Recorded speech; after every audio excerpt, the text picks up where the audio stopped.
ബേക്കലിൽ ആംബുലൻസിന്റെ വഴിമുടക്കി കാറിൽ അഭ്യാസ പ്രകടനം. 16 കിലോമീറ്ററാണ് ആംബുലൻസിന് മുന്നിലൂടെ കാറിൽ അഭ്യാസ പ്രകടനം നടത്തിയത്. അമിത വേഗത്തിലായിരുന്ന കാർ മറ്റൊരു കാറിലും ബൈക്കിലും ഇടിച്ചു.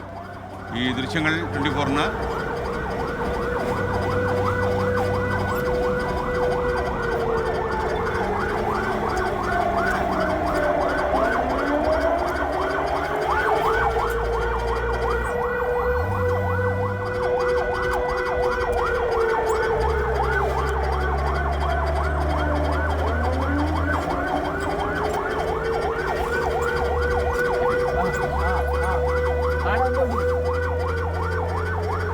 അരുൺ പക്കൽ വിവരങ്ങളുമായി ചെയ്യുന്നു. കാസർഗോഡ് നിന്ന് അരുൺ, പറയൂ.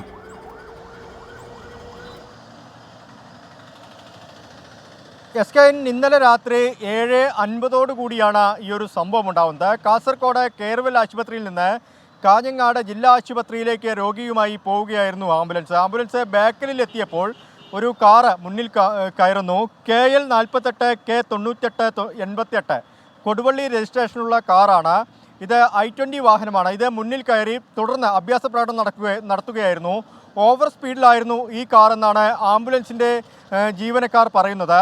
ഈ കാറ് മടിയൻ ഭാഗത്ത് വെച്ച് മറ്റൊരു ബൈക്കിലും മറ്റൊരു കാറിലും ഇടിക്കുന്നൊരു സാഹചര്യവുമുണ്ടായി. തുടർന്ന് 16 കിലോമീറ്ററോളം ഈ ആംബുലൻസിന് വഴി നൽകിയില്ല എന്നാണ് പറയുന്നത്. ഇതുമായി ബന്ധപ്പെട്ട RTOയ്ക്ക് പരാതി നൽകിയിട്ടുണ്ട്. RTO സംഭവത്തിൽ അന്വേഷണത്തിന് ഉത്തരവിട്ടിട്ടുണ്ട്. കൊടുവള്ളി രജിസ്ട്രേഷനാണ് ഈ കാറ് ഉള്ളത്. ഇത് ആരുടെ വാഹനമാണ്, ഇതാരാണ് ഓടിച്ചിരുന്നത് എന്ന കാര്യത്തിലൊരു അവ്യക്തത ഇപ്പോഴും നിലനിൽക്കുന്നുണ്ട്. സംഭവത്തിൽ പോലീസും അന്വേഷണം ആരംഭിച്ചിട്ടുണ്ട്. Okay, thank you. അരുൺ പാറക്കലാണ് വിവരങ്ങൾ നൽകിയത്.